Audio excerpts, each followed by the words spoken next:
Good evening and welcome to Behind the Headlines. Today is Wednesday, the 17th of February 2021.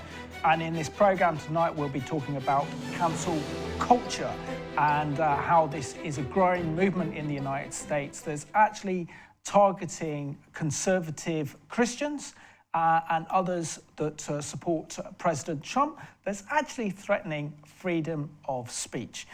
Regan, it's great to be in the studio today again with you. And of course, what I think we're seeing so much is this growing totalitarianism in the Western world, particularly in the United States, that's merging. And like you, I'm a huge fan of the Star Wars series, The Mandalorian. Absolutely.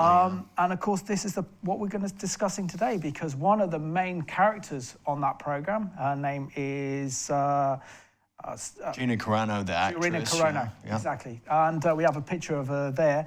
Has been sacked by Disney for a social media posting comparing essentially what the Democrats are doing in the United States against Republicans with the Holocaust, and that was enough to get her fired. And I would say the post itself had even more of a general application than that. You couldn't make any particular political partisan point other than to say that, look, we have to be careful because you have a society here, Nazi Germany, that cultivated some soil, so to speak, in the general populace that saw not only the Gestapo, kicking about Jews and leading them to their murder.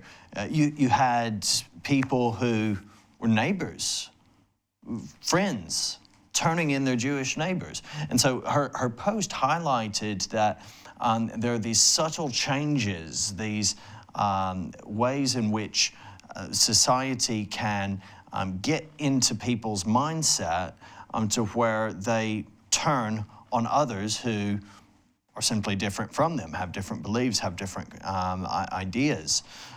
So it was one of those posts that you could look at and say, wow, yeah, this is something that we need to be aware of. Those who don't study history are doomed to repeat it. Bizarrely, she was then cancelled, is the terminology that's used today, and even more so was told that her views denigrating other cultures and religions were totally unacceptable. She never denigrated anyone's view or religion, and was basically, by some people, I saw she was called an anti-Semite. She said nothing that could in any way, shape, form or fashion be deemed anti-Semitic. Absolutely. So should we let our viewers know what your thoughts on what Gina has said, in which she's been fired from Disney, and there's also been a Twitter hashtag going around saying fire Gina Carano. This is what it said. She posted on a social media post a picture from the Holocaust with the following description. Jews were beaten in the streets, not by Nazi soldiers, but by their neighbours, even children, because history is edited. Most people today do not realise that to get to the point where the Nazi soldiers could easily round up thousands of Jews, the government first made their own neighbours hate them simply for being Jews.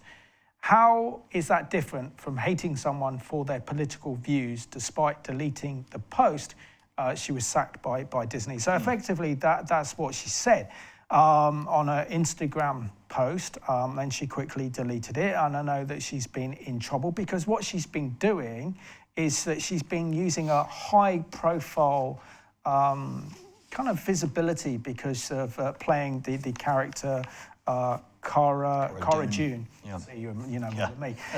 Did you even watch the show, yes, Simon? I watched the first series twice and then the second series once. So yeah. There we go. But I mean, that became a global phenomenon, that series, The Mandalorian. It was beautifully shot, superbly acted. The characters and everything else. Right. So she really shot to international stardom and was one of the main characters in The Mandalorian. Now, there is trouble as a Christian perspective from The Mandalorian, and I think we have to address that. The fact that they've got Yoda in it and using the Force and this kind of New Age ideology that God is in everything, and very pantheistic. He's in everything, and that good and evil are just on the same side, is on the same side of the same coin. Arguably, only the Sith, the bad guys, deal in absolutes. So you and I must be the bad guys. we believe in absolute truth, so presumably. Yeah, absolutely. So yeah. But apart from that, I mean, the sets were fantastic. The storyline was gripping. It took me back to my childhood, watching the first 3 Star Wars trilogy growing up in the 80s. So to have something like that come on television again, particularly in this lockdown, has been very powerful, which has shot her fame. So she's used her platform to stand up for conservative views and really calling out a lot of liberals. And because of that, she's now been targeted by this cancel culture. Well, they were going to be making a spin-off series, I believe, with Corridor. As the main character. That's obviously all over now. This is what Disney said, responding to Gina Carano's social media post. Gina Carano is not currently employed by Lucasfilm, and there are no plans for her to be in the future. Nevertheless, her social media posts denigrating people based on their cultural and religious identities are abhorrent and unacceptable. There's absolutely nothing about her post that was abhorrent or unacceptable. It was thought-provoking. It makes a very valid point that we're in danger in Western society of allowing this soft totalitarianism to, far from creating a tolerant culture, which it purports to do, it robs us of true tolerance. Tolerance in the past used to be all about, we agree to disagree. Absolutely. It assumed disagreement on key issues, on big issues, but had the key component that I'm going to respect you as someone made in God's image. I'm going to dialogue with you. I'm going to debate with you. Our debates might be strong, they might be firm, but we're going to hash this out. And you know what? I'm going to hope that you'll come over to my side, and I know you're going to hope that I'll come over to your side, but we're going to be patient with one another. We're going to forbear with one another. New tolerance says, well, it presumes agreement. It says to accept is to agree. So you need to not only accept my point of view as my point of view, you need to agree with it. And if you don't, you must be a bigot. You must be a really horrible, prejudicial person. And that's what's happened. Gina Carano has fallen foul of the cancel culture and has been axed by Disney, and arguably is going to, I think, struggle for a little while to get some other roles. I think she's heading for a career in politics anyway. So she's very outspoken. Just to remind you, we are live. We are interactive tonight. It's not like I'm filming in my lounge. So we're in our studios. So I'd love to hear from you tonight. Maybe one of our questions tonight: are we in danger of losing our freedom of speech to counter culture? You've got a few. Yeah, here's a text. This is exactly the sort of thing that we're talking about. Hi, gents. Just heard an American journalist spouting out that Trump supporters are mentally ill, should have their children removed and put into a re-education institute.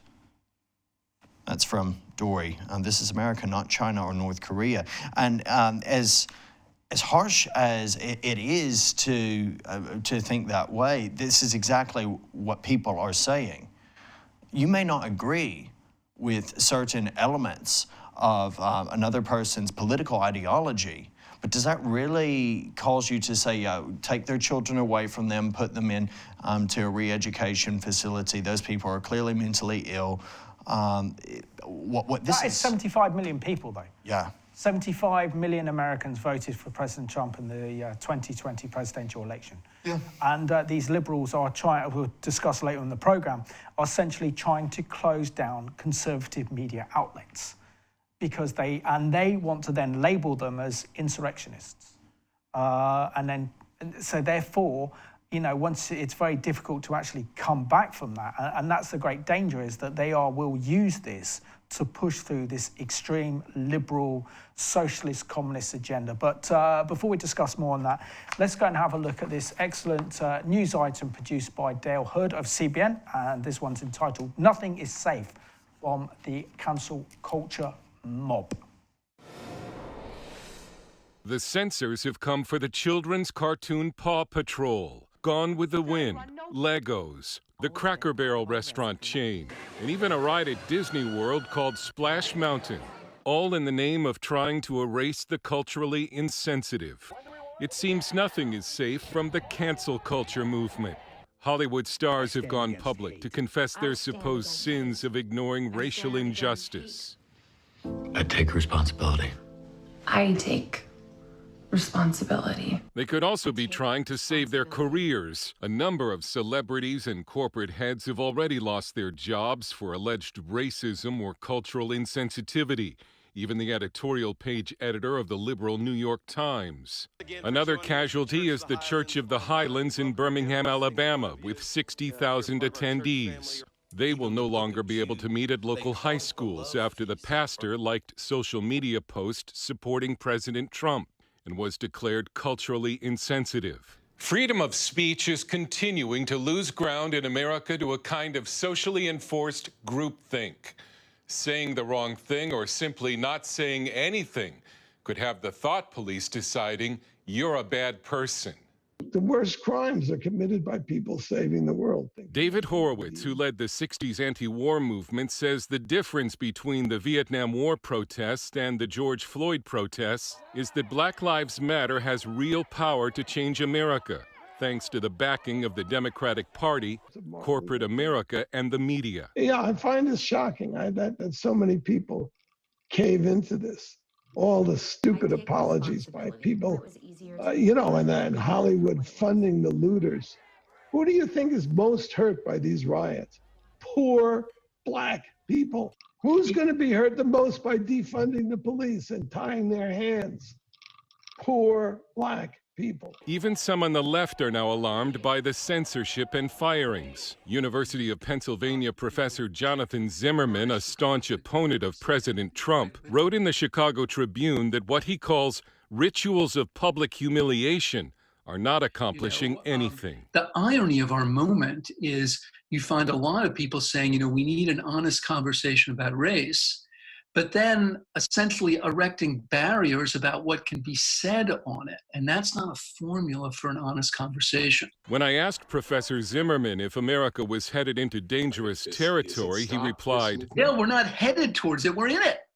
Like this is not a journey, we've arrived, man." Zimmerman says America urgently needs a bipartisan movement to defend free speech. Before coming to Christ, political activist Tiana Elisara marched with the left against President Trump.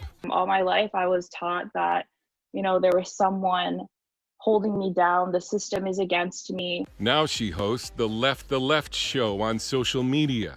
She says she understands the hearts of the protesters and those who are censoring. My heart is heavy because I know they have good intentions, but what I'm most sad about is that they are being grossly manipulated to fit someone's political agenda. America was founded on the principle of pluralism, the idea that different views are welcome. That America doesn't seem to exist anymore. Dale Hurd, CBN News. Well, we have here from Catherine, good evening, Simon and Regan. Cancel culture. Let's cancel their cancel culture. Stand up to these guys. Isn't that what you do with bullies? It's all about our spiritual warfare. We have the weapons for that. It's called prayer. Absolutely. I like that email. It was good. Maggie says this young film star is a hero. And she was making a plea for tolerance in contrast to the actions of Disney. This is just like McCarthyism. And I think, Maggie, that's exactly right. I think we are seeing a very insidious return to a form of totalitarianism. It's called soft totalitarianism, where through big tech, through all of these massive companies, mass media, we're seeing alternate views shut out. Yep. And that it's all being streamlined. Forget about diversity. Diversity goes out the window. True diversity is out the window here. It's all one view, one agenda, and if you don't get with the program, you can get out.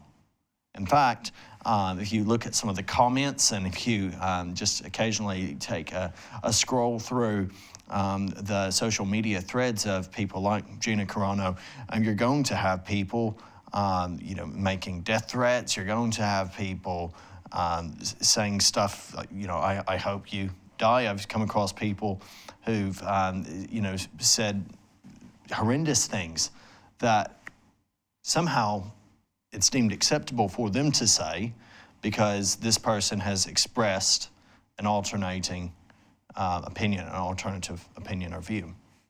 Yeah, and I mean, she's also got in trouble for previous Instagram posts that she's actually posted. One of them was that she claimed that there was voter fraud in the recent US presidential election, and you can imagine the uproar amongst the liberal community for her saying that.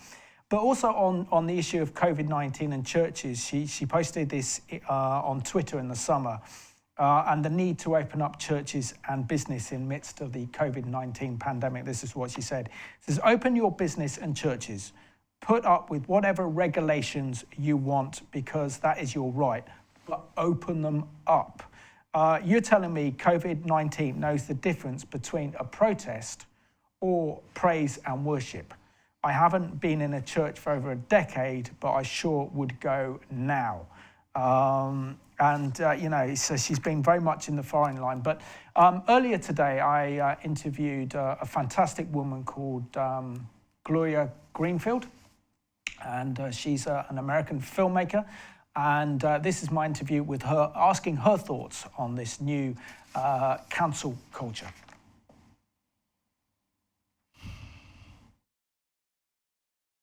We're now joined by Gloria Greenfield, who is the president of Doc Emic Productions, and she's made incredible documentaries like The Fight of Our Lives and The Case for Israel. Gloria, it's great that you can join us today on Behind the Headlines. Firstly, what are your thoughts on Disney sacking one of its leading stars, Gina Carano, who played Cara Dune in the famous worldwide TV hit series Star Wars: The Mandalorian, for the social media that she posted? Listen, what she posted, and I'll quote what she posted: being Republican today was akin to being Jewish in the time leading up to the Holocaust. Now, she had no anti-Semitic intent in that statement, and her being canned because of that statement gives what she said, a bit more credence. I mean, it wasn't offensive. It wasn't the smartest way of presenting what she wanted to say, but there was no hate involved in it. There was no intent involved in it. And really, I think that because she was defending Republicans and has been defending Republicans and has, previously, mocked mask wearing and suggested that there was voter fraud during the 2020 election and shared posts that some considered transphobic, she was seen as the enemy, and that's why they canned her. And also, and she's not the enemy, and she is suffering what too many people who are not woke, who are not politically correct, who stand for freedom of speech, and that it's happening more and more every day to more and more people. And it's a terrible thing. And also, Hollywood is very susceptible to criticism. I mean, they care, and they actually make sure that they go out of their way to support leftist statements. Yeah. So anybody who is going to represent perspective from the right is going to get crucified. And Gloria, share with us this new emerging danger posed by this culture council in its threat to freedom of speech and freedom of expression. Where's all this going to lead? Well, I think in order to understand where it's going to lead, we have to understand where it's coming from, right? And it's right out of the communist playbook, whether it's you're looking at the Maoist or the Marxist-Leninist playbooks, that's where it's coming from. And we're in the stage right now of intimidation and letting citizens know that if they want to say anything that's not in accordance with the party line, that they are going to be punished. And these punishments, like the canning of Gina and others, they're public, and they're intentionally public to give the message that you must stay in line. You cannot speak outside of what you're allowed to say. And this is all part of what's been happening now. It's the seeds were planted decades ago about taking the West down, taking down Judeo-Christian values and replacing it with communism, worldwide communism. That's really what we're facing. And we could look at different examples of that. You know, there's a lot of fronts. In this country, a major front is Black Lives Matter, the organization Black Lives Matter. And as Soren Kern has done a lot of research and written about on Gatestone Institute, on the surface, Black Lives Matter presents itself as a grassroots movement dedicated to the noble tasks of fighting racism and police brutality. But if you take a deeper dive into who they are, they're a Marxist revolutionary movement aimed at transforming the United States and the entire world into a communist dystopia. And their demands, if their demands aren't met, they articulate that they're going to burn the system down. Now, their training goes back to, the Black Panther movement of the 1960s. And let's look at what, and I don't want to just focus on Black Lives Matter, but Black Lives Matter is playing a huge leadership role in this takedown. And so what is it that they want? Black Lives Matter has stated that they want to abolish the nuclear family. They want to abolish police and the prison system. They want to abolish heteronormativity while mainstreaming transgenderism. And they want to take down capitalism and replace with communism, a government-controlled economy. And recently there's been a lot of embrace of socialism and people thinking that socialism is in communism. But as Vladimir Lenin had stated, the goal of socialism is communism. And Gloria, are you concerned now that what I'm seeing from the United States, particularly after the storming of the Capitol building on the 6th of January by extreme Trump supporters, that this is being used by extreme liberal media outlets to really close down any freedom of expression, any conservative media outlets, and they are calling anyone who supported President Trump, including conservative media outlets, as insurrectionists? Right. Well, that's a direct connection to why Gina said what she said about the persecution. I mean, look, there are calls from political leaders and journalists and pundits on the left that all Republicans must be re-educated. What they're referring to when they're talking about re-educated are the re-education camps in China. I mean, it's so clearly blatant what all of this is about. It's about power. And I wouldn't describe what happened on January 6th at the Capitol building in the way that you just did. I would I would say that it was the people who entered the Capitol building there were some Trump supporters, not a lot, and there were also a whole bunch of outside agitators. And there are reports that are coming out now that some of the accusations that were made were false. For instance, the New York Times had initially reported that the police officer was killed by having his head smashed with a fire extinguisher. Well, the autopsies just came out, and they actually, the New York Times, a big surprise, had to do a correction that in fact it wasn't a head injury that caused the death, and it might have been a stroke, and it didn't happen then. It happened hours after. So we see, especially when it relates to former President Trump, that there are exaggerations and distortions and outright lies that are thrown at not only Trump, but at Republicans. And they're just not true. And we're being demonized. Republicans are being demonized. And Gloria, can you share with us the current political climate with Joe Biden as president? And if this cancel culture continues the way it is, what are your fears for the future of the United States?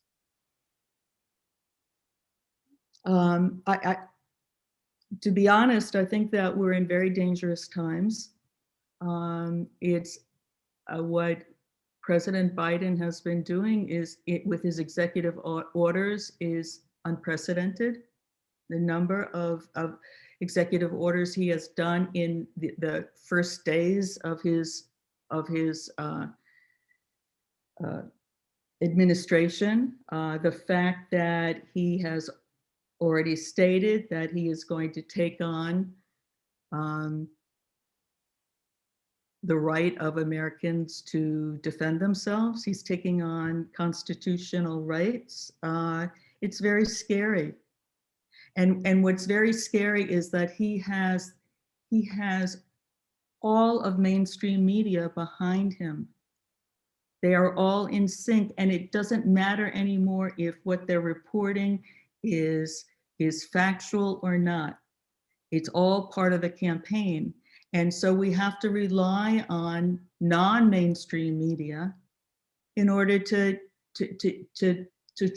understand what's going on. If this continues, then this will be a very different country. Gloria, I want to thank you so much for joining me for this short interview. I wish I could interview you longer, and I wish you every success with your groundbreaking documentaries that are really making a difference, not only for defending the West, but also to defending Israel and the Jewish people. Thank you. I always love talking with you. Bye-bye. Thank you. We have an email from Cynthia. Good evening. You're doing a great job supporting a former president who invited his citizens to riot and kill. I can't understand how so-called Christians can condone this behavior. I won't be watching your programs in the future. I hope you've stuck around, Cynthia. We've actually in no way condoned Trump's behavior prior to the events. You can go back a few episodes and see where Simon and I discussed the tragic circumstance around the invasion of the Capitol on that day. It was totally inexcusable. It was extremely unhelpful behavior from the people who engaged in it. At the same time, you do have to recognize that there were millions of Americans who condemned that behavior, who at the same time still voted for President Trump. We can't lose sight of the bigger picture here. Is free speech free only for certain sectors of people? Or is free speech truly something that should be protected for all? Cara Dune not Cara Dune. That's a character in Mandalorian, I knew that. Yeah, that's the character in the show. Gina Carano, she said something that was bipartisan. It's applicable whichever way you look at it. that and applied the principles of mass population brainwashing, basically, to how we're now engendering a culture where people on both sides do hate people on the other side. I've seen it. Trump was inexcusable in not distancing himself from certain far-right extremists. White We talked about that. supremacist, QAnon, and we QAnon mentioned that. We've guys. done that program, so Absolutely. time to move on. Go But back. we have to look at the bigger picture and Yeah. realise that our very democracy, our very freedoms are under threat, and what happens in the States can easily happen here. And we've seen the big political divisions over Brexit between Brexiteers and Remainers, to give a little bit of context, or British context, to this discussion tonight. We have another here from Anita. Evening, Simon and Regan. It's lovely to see you again. It's definitely becoming a world in which freedom of speech is clearly not allowed. I did study history, and I often see parallels with what has happened in the past. The poll tax and the peasants' revolt spring to mind. Absolutely. It's terrible what is being said about Trump supporters now. Certainly nowadays, we Christians are not allowed to talk about our faith or to stand up for the right to have an opinion. The BBC stopped talking about Lent years ago. Christianity is being marginalized more and more. I recall at university in the 1990s when political correctness brought in all sorts of strange ideas. Person whole cover, not man whole cover for one, and apparently Snow White was very sexist. We had politically correct hugs, barbar green sheep, and chalkboards. Nowadays they have taken it yet another step further. We cannot think or say anything without being judged unfairly. Satan is working overtime and the truth is no longer admissible in our modern society. We have to be careful about everything we do and say. And my friend Paul Hyams says, he gives the solution to this. We need to fear the Lord like never before. And indeed, we who are in Christ should be taking this matter to God fervently in prayer. We should continue to proclaim the truth, and we should have our eyes open to what's going on. One of the big concerns, Simon, that I've been thinking about for a while, but recently, after watching a secular documentary on Netflix, The Social Dilemma, is seeing how even people within big tech, as it's called, these big tech corporations, Google, Facebook, WhatsApp, which is now attached to Facebook, Twitter, all of these, are monopolizing communication in our world today. And, with corporations like Apple having access to money that is more money than 2/3 of the countries in the world, you're talking about immense power where corporations are wealthier than nations. And so corporations are driving the agenda. Absolutely. How concerned do you think we should be about all of this? Well, very concerned, because I think what essentially we're seeing now is the emergence of the Antichrist infrastructure that the Antichrist will use in order to bring in the mark of the beast. Before, with our mobile phones, we have instant technology at our fingers, but we can also be monitored anywhere. We're now seeing that there is a convergence of events, but also you're only allowed a certain viewpoint, which is essentially a very extreme liberal viewpoint, where if you hold to biblical values, then you're considered a social outcast. And that's the great danger, is that governments like the Biden administration, even though they have an extreme liberal agenda, don't need to push this through at a governmental level because the corporations are doing this. And the fact is that Twitter, for example, cancelled President Trump's Twitter account with over 50 million of his supporters, shows that they will only select one viewpoint, and that President Trump actually made Twitter famous. Also shut down Parler, which was a conservative social media platform. I haven't been on that one. And we see that millions of Christian conservatives are fleeing from WhatsApp to join Signal or Telegram as a form of communication, because they are fearful of being monitored. And anything that they post or write could be used against them. So we're living in an age where if Christians are using social media, then they're a little bit fearful, because if they advocate biblical values, then they could face incredible persecution. I mean, I'm not going to go into details, but the Australian rugby player, I think Israel Folau, just having these Bible scriptures on his Instagram account, media picked that up, saying that you're full of hatred. They cancelled him playing rugby for Australia, and we're seeing this more and more. And if you don't abide by our rules, then effectively you're out. Your career's over, as we've seen with Gina. We can cancel your career. We can cancel your professions. I mean, in the course of doing this one's research, a top executive belonging to Boeing wrote an article in 1987 in which he argued against women being fighter pilots in combat operations. That was enough to get him sacked. Well, quite a few women would actually agree with that. I mean, they do in Israel. They do serve, combat. Women do fly combat missions now. But the fact that he wrote that in '87, which is a completely different time to what we're living in now, and because he wrote that article in 1987, that sacks. So anyone can dig up a tweet that you sent 6, 7 years ago, 10 years ago, or a Facebook post you posted, and that's it. You lose your job. This is what's happened even this past year, and there was an up-and-coming West End actress, and there was a big case, without going into all of the details of it. Say Amuba lost her case this past week. She lost her job as an actress in a particular play because of a Facebook post she made quoting the Bible, which another actor, unrelated to the production she was on, unknown to her, I don't believe they had ever met, somehow dredged up, I don't know how, this post, maybe by typing in some keywords, and shared it for all of the world to see.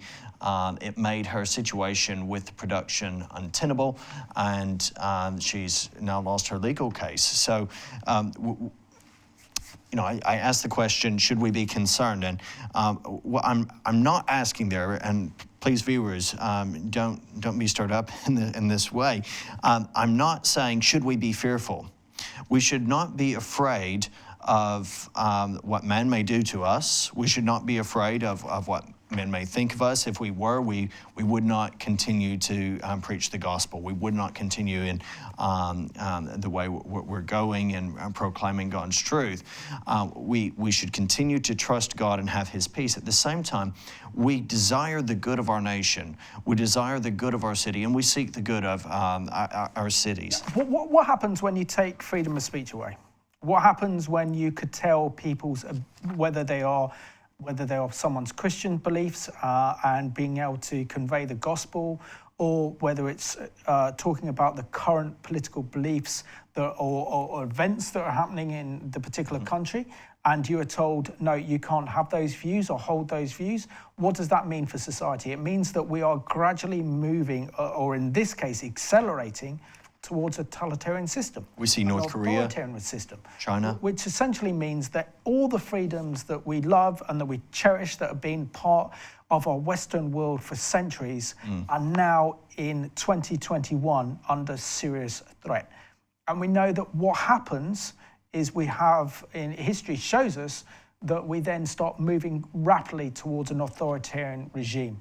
So we're kind of on borrowed time. Even doing this program today, I think in the months and years to come, will show that we're on borrowed time. And this is why, as Christians, we need to wake up and understand the gravity of the situation that we face, that our cherished Christian values of freedom of speech, freedom of worship are seriously, seriously under threat. And if we don't speak up and we don't pray and intercede, then we will lose them. Yeah, if you don't wait to prepare for the coming battles and the coming war, if you wait to prepare, you're not going to be ready. Now's the time for Christians to be linking together, preparing and bolstering one another up, encouraging one another, discipling one another, strengthening one another in God's truth and in God's word. Looking at these things biblically on the basis of God's authoritative, sufficient word. and reminding ourselves that we have an enduring hope. We have a hope that has stood the test of time, that is going to endure. Heaven and earth will pass away, but God's word endures forever. And so we should remain abiding in it. It's something that we have to recognize our responsibility, and the reason we have these discussions, Simon, is and for our viewers, to make sure that we are doing all that we can in our power to educate, to inform, and equip for those coming days of trial. Absolutely. We also have to send out a prophetic warning, and I think this is what this program tonight, we are sounding the shofars, and this is a warning to the church, not only in our country, but also in the United States and across the Western world, that the freedoms that we've enjoyed for so long are seriously under threat. And that's why we have to wake up to the real situation that we're facing. And, you know, when you hear these kind of news stories that we discussed on our mainstream media, because they're not on our mainstream media, they're not covering them, because it's all about COVID-19, it's all about the vaccine, and yet what happens in the United States will soon happen in Britain and across Europe. I just want to give out a survey, because this is an interesting thing to put everything in context. Now, the Gatestone Institute produced an article in which they did a recent survey of 2,000 Americans by Cato Institute for YouGov. And that 62% of Americans say that the political climate these days prevents them from saying things they believe because others might find them offensive.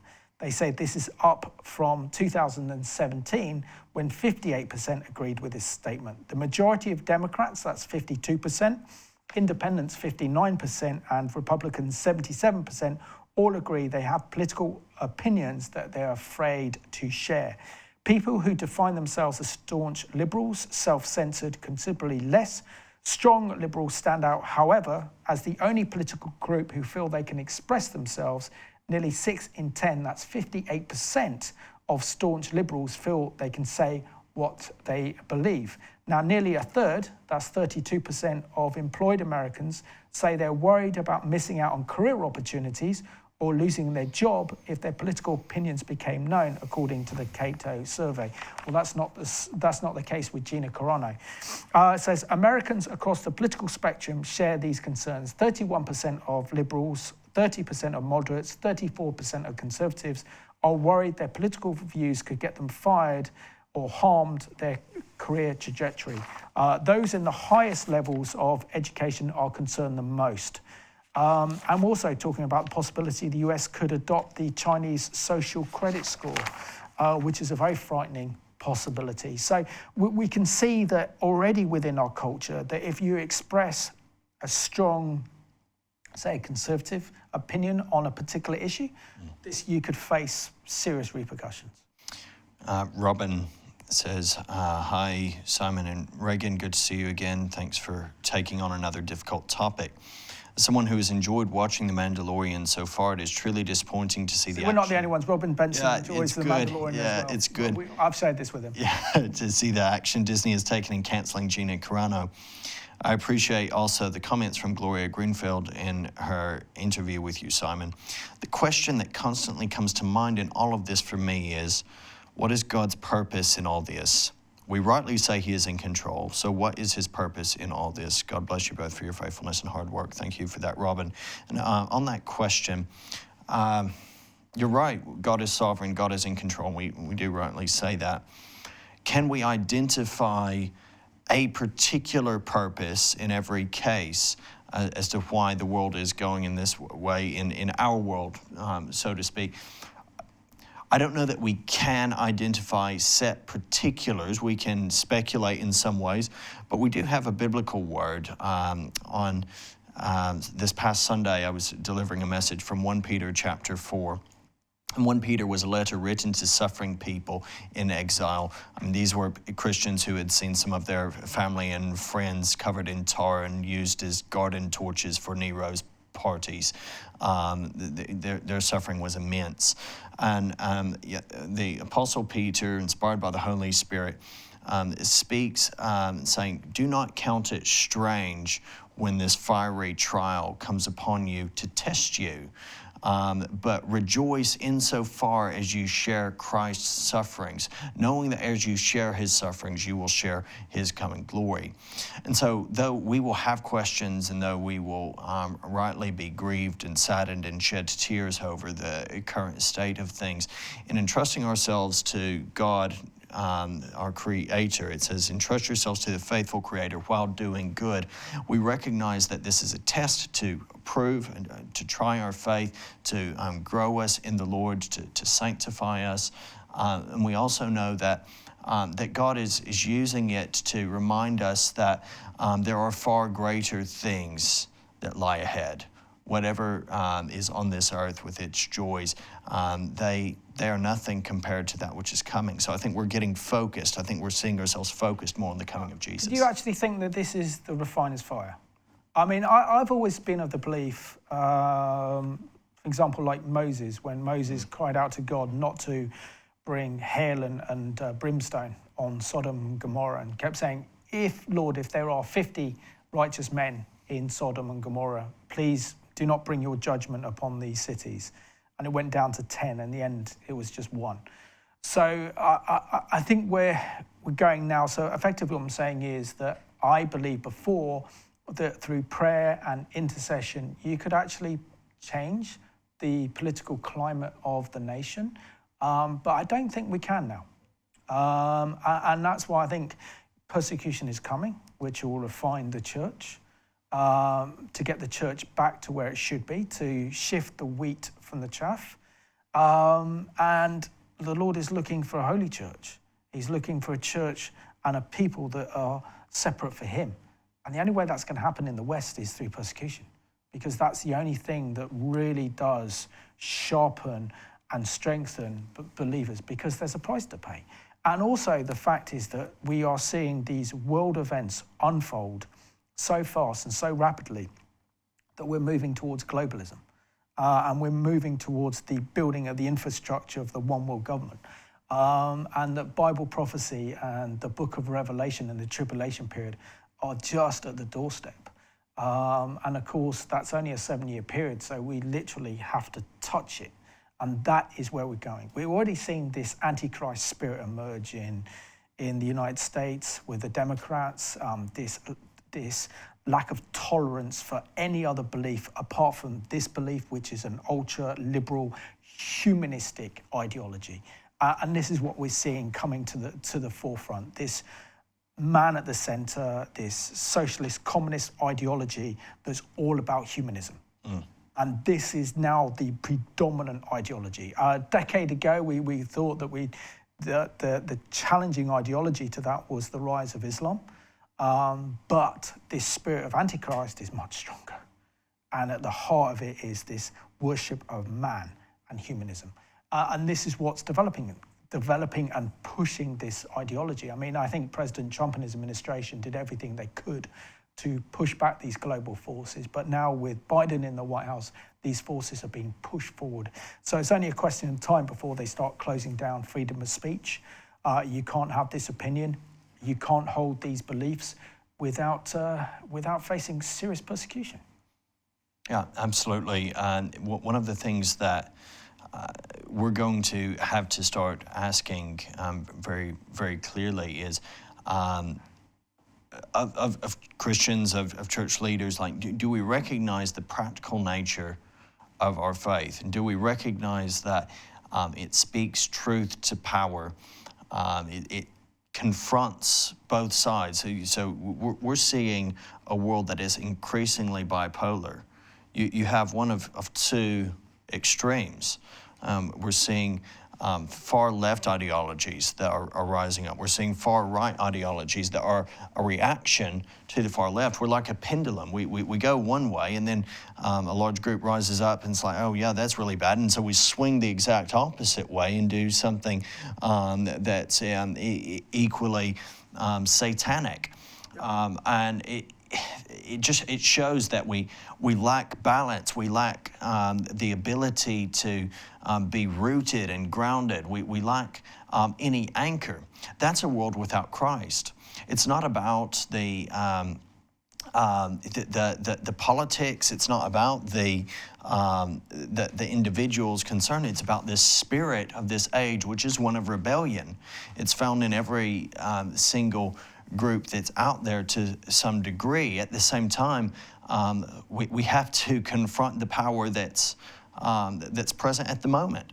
And we see there's increasing stripping of freedoms for believers to express those democratically righteous laws that are enshrined in the case of Gina Carano in the U.S. Constitution. Nothing out of hand with her post. Is she a public figure?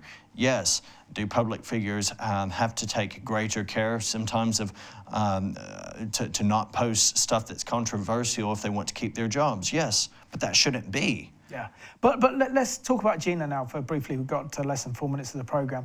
I mean, you know, she was one of the stars of The Mandalorian, if not, you know, one of the biggest stars in that TV series. She was also then offered her own series, which would be all based around her as a spin-off Star Wars Disney series. And all she was told to do, just keep quiet. Don't keep your conservative beliefs to yourself, and you can have that. She didn't, because she could see what's going on. And this is what she posted today. She says, I'm sending out a direct message of hope to everyone living in fear of cancellation by the totalitarian mob. I've only just begun using my voice, which is now freer than ever before. And I hope it inspires others to do the same. They can't cancel us if we won't let them. Fighting talk there by Gina Carano. And this is where we are. And I just want also to leave on this one bit of scripture, because I think that Romans chapter 8, verse 35 very much applies for today. Who shall separate us from the love of Christ? Shall tribulation, or distress, or persecution, or famine, or nakedness, or peril, or sword? Yet all these things we are more than conquerors through him who loved us. I'll say amen to that. Absolutely. We have here one final email from Stephen in Kirkfergus. I've been to Kirkfergus years ago, Northern Ireland, beautiful castle.